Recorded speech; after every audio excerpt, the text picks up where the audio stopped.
High যুবক, তোমাদের পায়ে হাত দিয়া বলি, কার লাইফ স্টাইল তুমি অনুকরণ করো? কার লাইফ স্টাইল? লাইফ স্টাইল অনুকরণ করো তো মুহাম্মদুর রাসূলুল্লাহ। খোদার কসম, চুল কাটা তোমাকে জান্নাতে নিয়ে যাবে। চুল কাটা মুহাম্মদুর রাসূলুল্লাহর পোশাক তোমাকে জান্নাতে নিবে। যদি পেশাব জান্নাতে নিতে পারে তো পোশাক কেন নিবে না? আমাকে যুক্তি দেন। পেশাব যদি জান্নাতে নিতে পারে তাহলে চুল কাটা কেন নিবে না? পোশাক যদি নিতে পারে তো দাড়ি রাখা কেন নিবে না? পোশাক যদি নিতে পারে তাহলে পর্দা কেন নিবে না? পোশাক যদি নিতে পারে, পেশাব যদি নিতে পারে তাহলে মুস্কি হাসা কেন নিবে না? আমাকে যুক্তি দিয়ে বুঝান। লজিকের দুনিয়া, আমিও লজিক দিব, আপনিও লজিক দেন। আমি লজিকে বিশ্বাসী। আপনি লজিক দিবেন, দেন, আমিও লজিক দিব।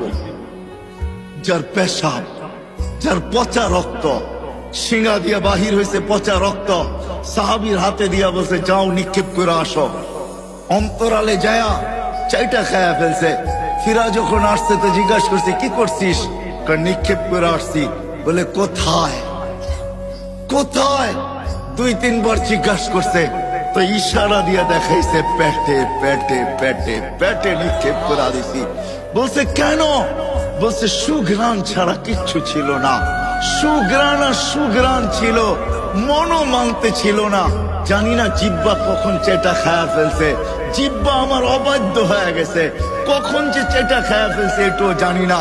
আল্লাহর রাসূল বলছে তুই তোর উপরে জাহান্নামকে হারাম করে আনিসিস। যার পচা রক্ত পান করলে জাহান্নাম হারাম হয়, তার চুলের স্টাইল কেন তোকে জান্নাতে নিবে না? যুবক বল, দে যুক্তি আমাকে। তার ক্যারিয়ার কেন নিবে না? তার লাইফ স্টাইল কেন নিবে না? তার আদর্শ কেন জান্নাতে আমাকে নিবে না? আমাকে যুক্তি দেন নারায়ণগঞ্জের মানুষ। আমি আপনাদের লজিকে বিশ্বাসী। হায়, যার ছোঁয়া পাইলে ভাগ্য খোলে,